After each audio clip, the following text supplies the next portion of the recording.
നമസ്കാരം. ഇന്ന് വളരെ പ്രത്യേകതകൾ നിറഞ്ഞൊരു ദിവസമാണ്. വൈദിക പഞ്ചാംഗ പ്രകാരം മേടമാസത്തിലെ തിരുവാതിര നക്ഷത്രം.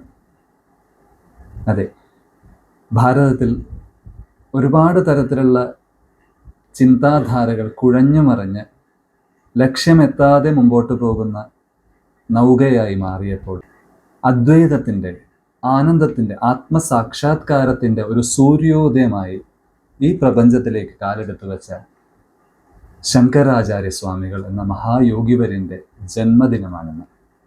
ലോകം അത് ആചരിക്കുന്നത് മെയ് 13 നമ്മുടെ ഇംഗ്ലീഷ് മാസം അനുസരിച്ച് മെയ് 13 ഡേറ്റ് ഓഫ് ബർത്ത്. പക്ഷെ നാള് വെച്ച് വൈദിക ആയിട്ട് രീതിയിൽ ഇന്നാണ് ജന്മദിനം. പലരും കരുതുന്ന പോലെ ശങ്കരാചാര്യരുടെ ജന്മസ്ഥലം കാലടിയാണെന്ന് വെച്ചാൽ അല്ല.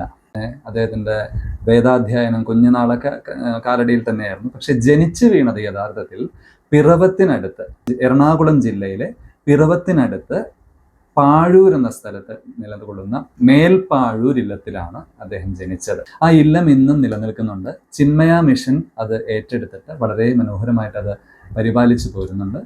ഏതാനും വർഷങ്ങൾക്ക് മുൻപ് ആ സ്ഥലത്ത് ഒന്ന് ചെന്ന് ഇരിക്കാനും ആ ആചാര്യസ്വാമികൾ ജനിച്ചു വീണ മുറിയിൽ കുറച്ചു നേരം ധ്യാനിക്കാനും കുറച്ചു നേരം അവിടെ ചെലവഴിക്കാനും ഭാഗ്യം എനിക്ക് ലഭിക്കുകയുണ്ടായി. അവിടെ ഒരുപാട് ചിന്മയ മിഷൻ്റെ ഒരുപാട് ആധ്യാത്മിക ക്ലാസ്സുകളും പ്രോഗ്രാംസൊക്കെ നടക്കുന്നുണ്ട്. മനോഹരമായിട്ട് പരിപാലിച്ചുണ്ട്. എല്ലാവരും പോയി കാണേണ്ട ഒരു സ്ഥലമാണ്. അതിനുശേഷം വളരെ മറ്റു കാര്യങ്ങളൊക്കെ, വേദാധ്യായനവും മറ്റു കാര്യങ്ങളൊക്കെ നടന്നത് കാലടിയിലാണ് നടന്നത്. അപ്പോൾ ഇനി എന്താണ് അദ്ദേഹം കൂടുതലായിട്ട് ലോകത്തിന് ചെയ്തതെന്ന് ചോദിച്ചാൽ, എല്ലാ തരത്തിലുള്ള ആരാധനാക്രമങ്ങൾ, അത് ഭക്തിയിലൂടെ ആയിക്കോട്ടെ, കർമ്മത്തിലൂടെ ആയിക്കോട്ടെ, ജ്ഞാനത്തിലൂടെ ആയിക്കോട്ടെ, അഭ്യാസത്തിലൂടെ ആയിക്കോട്ടെ, തന്ത്രത്തിലൂടെ ആയിക്കോട്ടെ, മന്ത്രത്തിലൂടെ ആയിക്കോട്ടെ, സംഗീതത്തിലൂടെ ആയിക്കോട്ടെ, എല്ലാം എത്തിച്ചേരുന്നത് അവനവന്റെ ആത്മതത്വത്തിലേക്കാണ്. ജാതി നീതി കുലഗോത്രദൂരകം നാമരൂപഗുണദോഷവർജിതമീ ദേശകാല വിഷയാദിവർജിയൽ ബ്രഹ്മതത്വമസി ഭാവയാത്മനി ബ്രഹ്മതത്വമസി ഭാവയാത്മനി. മാറ്റിവെക്കൂ കുറച്ചു നേരത്തേക്ക്. ജാതി, നീതി, കുലം, ആണ് പെണ്ണ് എന്ന വ്യത്യാസങ്ങൾ, നാമം, രൂപം, ഇതെല്ലാം മാറ്റിവെച്ച് കുറച്ചു നേരം കണ്ണടച്ച് അകത്തേക്ക് നോക്കിയാൽ അത് നിന്റെ ഉള്ളിലുള്ള പരമപ്രകാശത്തെ കാണിച്ചു തരും. തത്വം അസി, ബ്രഹ്മ തത്വം അസി എന്ന ആ മഹത്തായ സന്ദേശം പകരുന്ന ഒരുപാട് കാവ്യങ്ങൾ അദ്ദേഹം രചിച്ചിരുന്നു. കൃതികളുടെ കാര്യങ്ങളിലേക്ക് കടക്കുകയാണെങ്കിൽ ഏറ്റവും ടച്ചിങ് ആയിട്ട് എനിക്ക് തോന്നിയിട്ടുള്ളൊരു കാര്യം, അദ്ദേഹത്തിൻ്റെ അമ്മ മരിച്ച സമയത്ത് അമ്മയെ സ്തുതിച്ചുകൊണ്ട് രചിച്ച ഒരു കാവ്യമുണ്ട്, മാതൃപഞ്ചകം എന്ന് പറഞ്ഞുകൊണ്ട്. മിക്കവർക്കും നിങ്ങൾക്ക് അറിയാവുന്നതാണ്, പ്രശസ്തമാണ്. അമ്മയും കുഞ്ഞും തമ്മിലുള്ള ആ ഒരു ബന്ധം എത്രത്തോളം പവിത്രമാണ്, എത്രത്തോളം നമ്മളെല്ലാവരും മാതാപിതാക്കളോട്, പ്രത്യേകിച്ച് അമ്മയോട് കടപ്പെട്ടിരിക്കുന്നു എന്നുള്ളത് ഇത്രയും വേദാന്ത ചിന്തകളുടെ ഉന്നതാവസ്ഥയിൽ നിൽക്കുന്ന ആ യോഗിവര്യൻ പോലും മറക്കുന്നില്ല എന്നത് വളരെ ചിന്തനീയമായിട്ടുള്ള വിഷയമാണ്. ഇന്ന് വാർദ്ധക്യം ആയിക്കഴിഞ്ഞാൽ പല വാർദ്ധക്യ കേന്ദ്രങ്ങളിലേക്ക് നമ്മുടെ മാതാപിതാക്കളെ കൊണ്ട് ആക്കുമ്പോൾ ശങ്കരാചാര്യരുടെ വരികൾക്ക് വളരെ പ്രസക്തി കൂടുന്നുണ്ട്. പക്ഷെ അദ്ദേഹം മാതാവിനെ വിട്ടു പോയത് വെറുതെ സുഖിക്കാനല്ല, ഈ ഭാരതത്തിനെ, സംസ്കൃതിയെ ഉയർത്താനുള്ള ഒരു വലിയ പരിശ്രമത്തിൻ്റെ ഭാഗമായിട്ടാണ് അദ്ദേഹത്തിന് മാതാവിനെ വിട്ട് ദേശസഞ്ചാരങ്ങൾ ചെയ്യേണ്ടി വന്നത്. അത് ചെറിയ കാര്യങ്ങളല്ല. 32 വയസ്സിനുള്ളിൽ മിനിമം 3 വട്ടമെങ്കിലും ഭാരതം മുഴുവൻ പ്രദക്ഷിണം വെച്ച് കറങ്ങി നടന്നു. അതായത് കന്യാകുമാരി മുതൽ അങ്ങ് അറ്റത്ത് മുകളിൽ കാശ്മീർ വരെയുള്ള സ്ഥലങ്ങളായിട്ട് പല വ്യത്യസ്ത ചിന്താധാരയുള്ള ആളുകളുമായിട്ട് സംസാരിക്കുകയും അവർ തമ്മിലുള്ള പല കോൺട്രഡിക്ഷൻസ്, പലതരത്തിലുള്ള ഇന്റലക്ച്വൽ, ബുദ്ധിപരമായിട്ടുള്ള യുദ്ധങ്ങൾക്കൊക്കെ വിരാമം കുറിക്കുകയും അതേപോലെ ആ ഭാഗങ്ങളിൽ നശിച്ചു പോയിട്ടുള്ള സംസ്കൃതികളെ, സംസ്കാരങ്ങളെ പുനർജീവിപ്പിക്കുകയും അവിടെ എന്തെങ്കിലും തരത്തിലുള്ള വേണ്ടാത്ത അന്ധവിശ്വാസങ്ങളുണ്ട് അതിനെ പൂർണ്ണമായിട്ടും തുടച്ചു നീക്കുകയും അദ്ദേഹം ഈ 3 വട്ടം ഭാരതം ചുറ്റിയ സമയത്തും ചെയ്തിരുന്നു. ഏറ്റവും മഹത്തായ മറ്റൊരു കൃതിയാണ്, ഒരിക്കൽ അദ്ദേഹത്തോട് വ്യാകരണ ചിന്തകളെക്കുറിച്ച് വളരെ പ്രായമായിട്ടുള്ള ഒരാളുടെ സംശയം ചോദിച്ചു വന്നപ്പോൾ അദ്ദേഹത്തിൻ്റെ ഹൃദയത്തിൽ നിന്ന് ഒരു ചിരി വന്നു എന്ന് പറയും.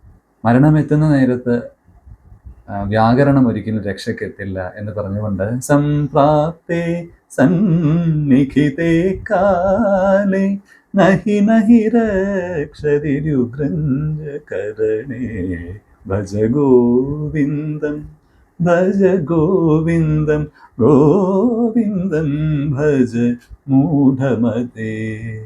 ഈശ്വരനിൽ നിന്ന് ഉത്ഭവിച്ച് ഈശ്വരനിൽ തന്നെ നിലനിന്ന് അവസാനം ഈശ്വരനിലേക്ക് തന്നെയാണ് നമ്മുടെ ലയനവും. ഈശ്വരനേ കൂടെയുള്ളൂ, ഈശ്വരൻ കൂടെയുണ്ടെന്നല്ല പറഞ്ഞത്, ഈശ്വരനേ കൂടെയുള്ളൂ എന്ന് വീണ്ടും വീണ്ടും ഉദ്ഘോഷിച്ച മഹത്തായൊരു കൃതിയാണ് ഭജഗോവിന്ദം. മനോഹരമായിട്ടാണ് അതിൽ ഓരോരോ ഈരടികളും കടന്നു പോകുന്നത്. അപ്പോൾ ഈശ്വരനെക്കുറിച്ച്, ആരാധനകളെക്കുറിച്ച് മഹാലക്ഷ്മി ദേവിയെ സ്തുതിച്ച കനകധാരാ സ്തോത്രം കുഞ്ഞുനാളിൽ അദ്ദേഹം രചിച്ചതാണ്. അദ്ദേഹത്തിൻ്റെ ഉള്ളിൽ നിന്ന് വന്ന കാവ്യമാണ് മഹാലക്ഷ്മി സ്തുതി. അതുപോലെ അന്നപൂർണേശ്വരി സ്തോത്രം, നിത്യാനന്ദഗരി എന്ന് പറഞ്ഞു തുടങ്ങുന്ന വളരെ മനോഹരമായിട്ടുള്ള കൃതികൾ, ഒരുപാട് കൃതികൾ അദ്ദേഹം ഈ കാലഘട്ടത്തിനുള്ളിൽ രചിച്ചു കഴിഞ്ഞിട്ടുണ്ടായിരുന്നു.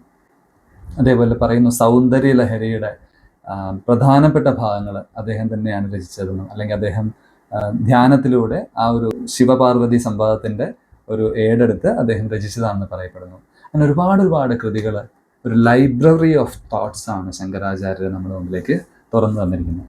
ഒരു ചണ്ടാളനുമായിട്ടുള്ള സംവാദത്തിൽ അദ്ദേഹത്തിന് സംഭവിച്ച ചില പിഴവുകൾ പരിഹരിച്ചുകൊണ്ട് ആ ചണ്ടാളനെ സ്തുതിച്ചുകൊണ്ട് എഴുതിയ മനീഷാ പഞ്ചകവും വളരെ ഗംഭീരമായിട്ടുള്ള കൃതികളിലൊന്നാണ്.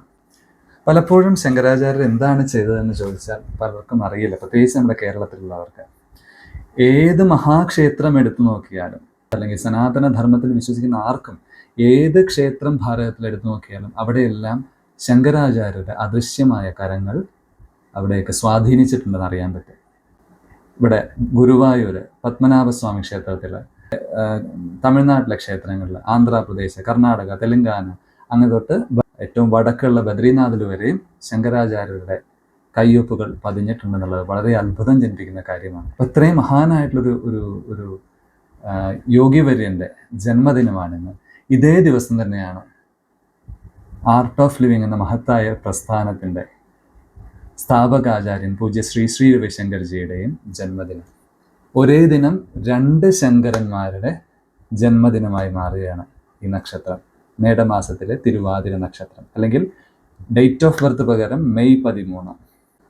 പൂജ്യ ശ്രീ രവിശങ്കർജിയുടെ ലോകത്തെ ഏറ്റവും മഹത്തായ സുദർശന ക്രിയ എന്ന ക്രിയ പ്രദാനം ചെയ്തുകൊണ്ട് പലതരത്തിലുള്ള വ്യക്തിത്വ വികസനത്തിലൂടെ ലോകത്തിന് വെളിച്ചമാക്കി മാറ്റിക്കൊണ്ടിരിക്കുകയാണ് ഗുരുദേവൻ ഇപ്പോൾ.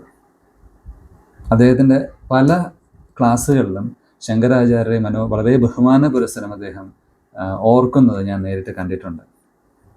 അതുപോലെ തന്നെ അവർ രണ്ടുപേരുടെ ഉദ്ദേശ ലക്ഷ്യവും സനാതനധർമ്മത്തിൻ്റെ പോഷണവും ലോകം മുഴുവൻ ഈ മഹത്തായ ജ്ഞാനത്തിൻ്റെ, ശാന്തിയുടെ, സമാധാനത്തിൻ്റെ ഈ പൊരുൾ എത്തിക്കുക എന്നുള്ളതാണ് ഏറ്റവും പ്രത്യേകത.